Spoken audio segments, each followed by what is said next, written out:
talk a little bit about kind of some of the sort of the events in your personal life that sort of led you to think about escalation of commitment. And I wonder if you can kind of share that story and sort of share the background. I think people find it very interesting to hear, how a person who becomes very successful in a domain and prolific in a domain, how do they come to that idea, and what's the background of that? Well, that's kind of interesting. When I grew up, my father was in retailing, and he started with a little store, and it got bigger and bigger, and he was actually one of the pioneers in the discount retailing business, back when, Walmart was even beginning. And then as he was growing, more and more competition came in, and then some of the national chains came in, like Kmart and so forth. This is way back in the 50s and the early 60s.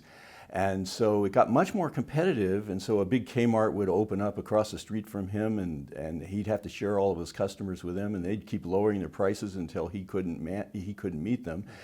And so basically, he went from a chain, at one point at his height, he was probably a chain of about 15 to 20 stores in Southern California and Texas, and ended up basically closing up everything.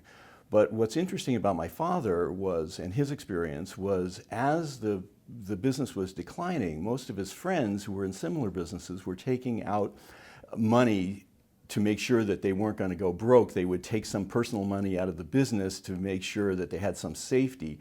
My father would not only not take out any money, but he kept taking anything that he had saved over the years and piling it into the business to try to turn the business around. So I spent much of my childhood, especially maybe college years, watching my father essentially moving from a fairly prosperous person to a person who probably had no assets at all. And in fact, I was very worried that I was going to have to support him at a certain point in time. So that was really kind of the essence of escalation of commitment, and that's really kind of gave me, some impetus for studying it. But it hadn't really started yet. I hadn't really even thought of doing that until I was, it was the first year in my after the first year in my job at University of Illinois. I went off to Paris, and my wife really always wanted to go to Paris because she was a French literature major, and I brought things over there to work on, and of course didn't get them done. I spent most of the time sitting in French cafes and reading the Herald Tribune. And one of the things that was going on then was the Vietnam War was raging, and as I kept reading more and more articles and all the difficulties of getting out of the war in Vietnam, it finally dawned on me that it was the same phenomena that my father was dealing with retail business, and that was the essence of the ideas of the escalation of commitment.